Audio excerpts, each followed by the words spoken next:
The Celtics have made a plethora of moves in the past couple of days to end their training camp roster and find that 21st man.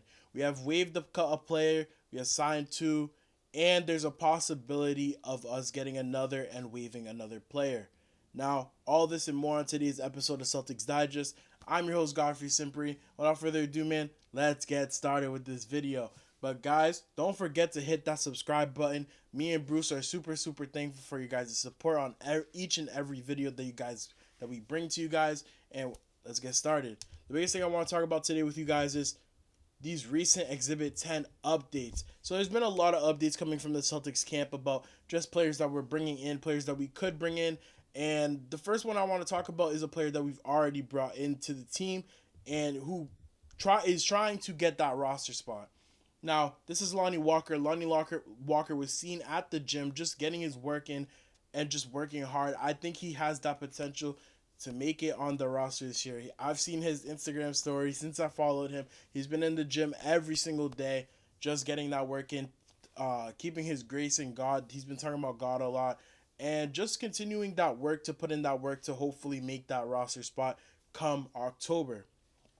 Now, Joe Mazzulla was also talking about him, saying he's been around in the league for a long time. He's played in a lot of games. And I was thinking about it. There's this one game in particular that I was watching just from the fan perspective, and it was the Warriors game versus the Lakers 2 years ago in the playoffs. And Lonnie Walker came in and had a great game off the bench. Scored like 15 points in the fourth quarter. It was insanely clutch for the Lakers.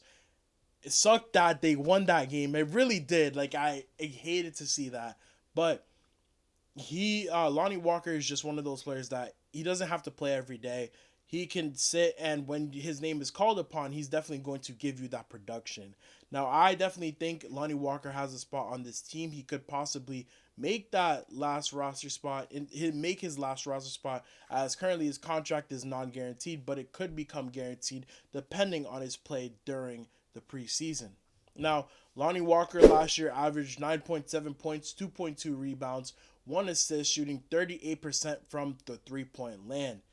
Lonnie, he's a great scorer, and honestly, his defense needs some work, but I definitely think he can be brought in defensively. If he puts in the time, puts in the effort, I definitely think he's going to be one of those players that can bring himself in to play defense on a consistent basis.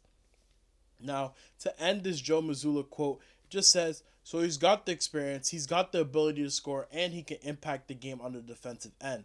At the end of the day, it doesn't matter who you are. We just want guys to come in and work hard, pay attention to the details, be your best self, and fill the best role you can for the team. This makes a lot of sense. It shows the Brad Stevens and Joe Mazzulla philosophy in a great way. I definitely think Lonnie Walker can fill a spot on this team. Let me know your guys' thoughts down below. And the next thing I wanted to bring up with you guys is last week the Celtics did sign Jordan Schakel in a video that we had posted already, just to tell you guys like he was signed to an Exhibit 10 deal. And unfortunately, they have also waived him later that week to create another spot for another player that we have just signed. And I'm going to tell you about that too. Schakel, he played for the main Celtics last year, but it sounds like he's going to play with them again this year. He averaged 13 points per game. He's 26 years old. Played at San Diego State a couple years ago. Good shooter, good combo guard. He definitely has potential, but it might not be with the Celtics' current roster with the foundation that they have set up. I'm excited to see what he can bring in this year with the main Celtics and how much he can improve and get better. I definitely don't think he's going to be playing on the Celtics team anytime soon because we have so many guards and so many established players already. So there's definitely a chance he can make his name with the main Celtics and possibly move up to another NBA organization. Now, just to bring up the new signing that we signed Dmytro Skapintsev to an Exhibit 10 contract, our last Exhibit 10 contract. We don't know whether or not we're either going to waive him or keep him. He gives, honestly, a Kristaps Porziņģis body-like figure to give to simulate to players during training camp. I could see that because obviously the biggest thing is during training camp you want to get better. You want to work on plays and work on what the team can possibly build around. And having a figure build that plays similar to Kristaps, obviously not the same ability, but they play similarly, is a great thing. He played for the Westchester Knicks last year, was with the Knicks organization. He figures to play with the Maine Celtics as well, and the Maine Celtics are building a team up in Maine, I think, to compete for a G League championship.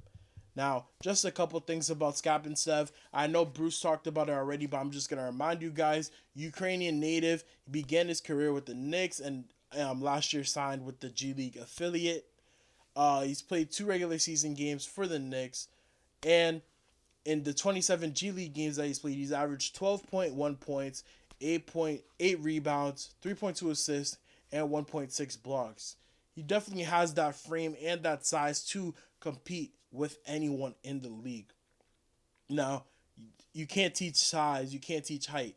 So I definitely think that's a great body to bring in to simulate what it could be like playing against Kristaps Porziņģis, and then possibly bringing him to Maine where he can show off how good of a player he is. He can improve. I think his stats will be better playing alongside J.D. Davidson and a couple other guys, maybe Anton Watson. We'll see what happens, how the Maine Celtics roster shakes out. But I definitely see him being a figure that is going to be prominent within the Celtics organization.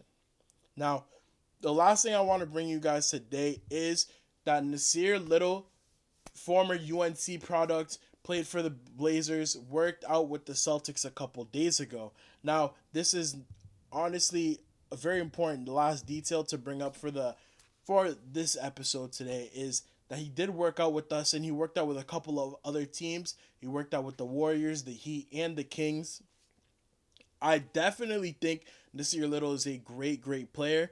I wonder with certain players that are still younger, like a Jordan Walsh and a Jaden Springer, how he would project onto the team, because I still think those younger players are very much important and their development is still much important. Now, last year,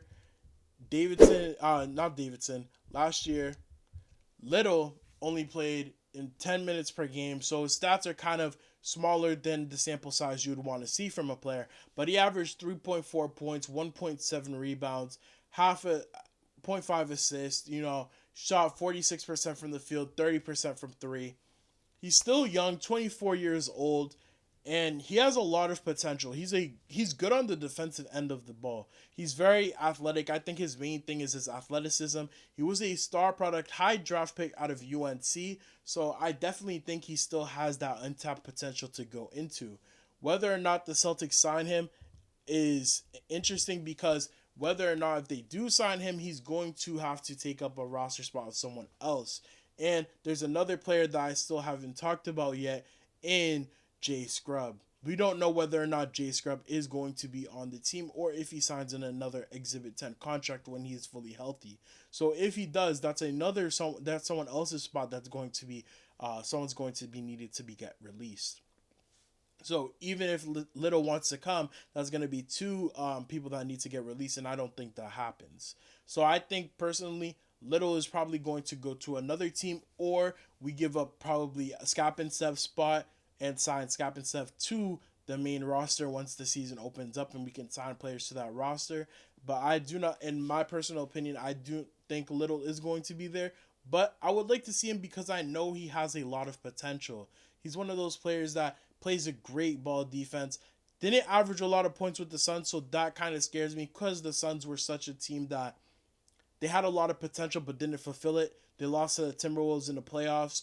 So I wonder whether or not how good he is to play, because if he didn't get a lot of minutes on that team, I don't think he figures to get any minutes with our team. I don't know. That's just how I think about it. Let me know your guys' thoughts on Nassir Little, Skapintsev, and what you guys think about Lonnie Walker. Do you guys think we should sign Nassir Little to an Exhibit 10 contract, see what he can do during the preseason, see if he deserves a spot on this team? Let me know down below, guys. This is another episode of Celtics Digest. I'm your host, Godfrey Sympre.